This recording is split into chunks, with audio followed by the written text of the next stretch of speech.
you for watching my video. Seriously, thank you. You could have watched a million other videos, but you chose mine. If you enjoyed what you saw at the end, please consider subscribing and liking this video, if you think I deserve it. I'll be uploading more videos in the future.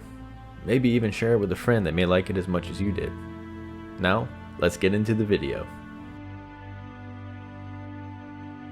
Ideal. Satisfying one's conception of what is perfect, most suitable. Existing only in the imagination. Desirable or perfect, but not likely to become a reality. You may not think you have ideals, but everyone fantasizes about what a perfect life would look like for themselves. What is your idea of a perfect life? How far would you go for your dreams? Would you adopt another person's dream? Causality. The relationship between cause and effect. The principle that everything has a cause.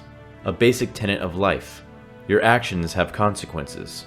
An exploration in causality and potential. Fate Stay Night picks up where Fate Zero left and progresses the story of the Fate series masterfully.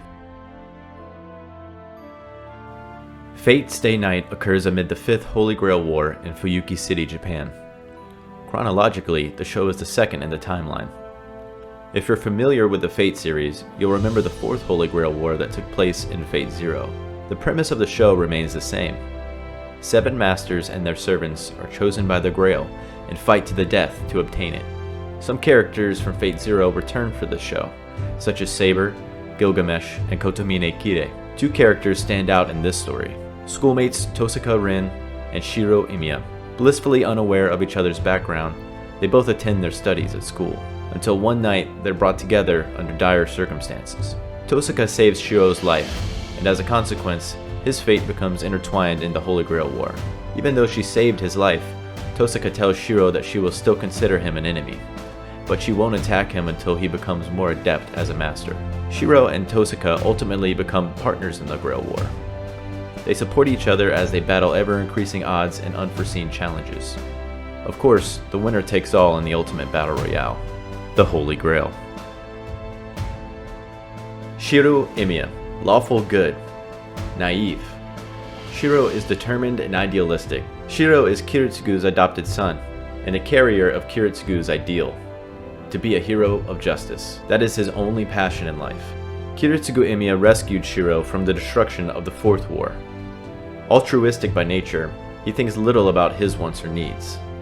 A novice in the magic arts, Shiro uses his limited skills to fix broken electronics at his school.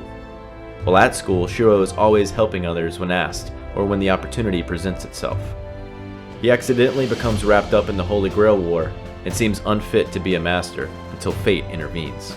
Tosaka Rin, neutral good, proud, confident, charming. Tosaka Rin is the heir of the Tosaka family and a brilliant mage. She was just a child during the events of Fate Zero, the Fourth Holy Grail War. Tosaka has been training for 10 years in preparation for the Fifth War. She puts on a tough front, but has a heart of gold. At a turning point for her story, Tosaka comes to Shiro's aid. Everything changes for her in one moment. In a way, Tosaka endures many more hardships than the other characters, and her resilience is admirable. Archer. Chaotic good, mysterious, calculated and composed, dynamic. Summoned by Tosaka Rin and unable to remember much of his past life, Archer walks the line of neutrality and leaves you constantly questioning his motives. Archer has forgotten who he was. All he knows is that he regrets the choices he made in his previous life. Going too deep into this character may get me into spoiler territory. It isn't my intention to openly reveal too much with this review. Archer plays a crucial role that I certainly didn't see coming. He is sentimental to his core. Fate Stay Night does an excellent job of picking the story up from Fate Zero. There's a real sense of continuity. There's no shortage of great animation or action. The pace is similar to Fate Zero. A true through the looking glass experience, things aren't always as simple as they seem. As a side note, the relationship dynamic between Tosaka and Shiro has progression, but isn't free of the cliché tsundere theme that has become so common in Japanese anime and manga. At some points, I was annoyed at the banality of the dynamic, and at other times, it was charming. It's possible to start the Fate franchise with Fate Stay Night, but you shouldn't. Instead, watch Fate Zero and Fate Stay Night as if they are one. starting with Fate Zero. Some things are just better together. The storyline is congruent, free of any dead space or filler episodes. Exploring the different philosophical questions, characters, and storylines with these two shows are enjoyable, if you like to think deeply about the content you watch, that is. This show does an excellent job of exploring the relationship between cause and effect. Can the present you tolerate who you will become? Will the future you despise who you used to be? What would you do if your ideals led to nothing but destruction? If you could look into the future and see yourself, the person you would become, would you change?